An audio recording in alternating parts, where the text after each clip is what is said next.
আরজিকর কাণ্ডের আবহে মুখ্যমন্ত্রী মমতা বন্দ্যোপাধ্যায় চিকিৎসকদের সঙ্গে বৈঠকে বসেছিলেন।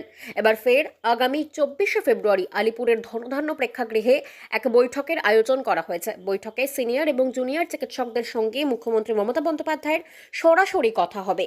ওই বৈঠকের নামকরণ করা হয়েছে চিকিৎসার অপর নাম সেবা। বৈঠকে আলোচনার জন্য চিকিৎসকদের অভিযোগ পরামর্শ নথিভুক্ত করার কাজ শুরু হয়েছে।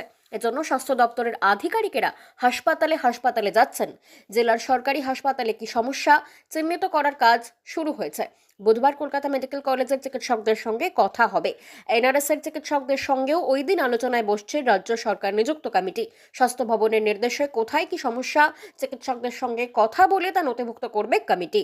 পর্যবেক্ষকদের মতে দক্ষ রাজনীতিক মমতা বন্দ্যোপাধ্যায় যেভাবে একদিকে কড়া শাস্তির হুঁশিয়ারি দিচ্ছেন, আবার অন্যদিকে অভাব অভিযোগ শুনতে সরাসরি চিকিৎসকদের সঙ্গে বৈঠকেও বসতে চলেছেন, তাতে বিরোধীদের আন্দোলনের পরিসর অনেকখানি কমে যাবে। বাংলা খবর, আপনার রাজনীতি, আপনার আওয়াজ।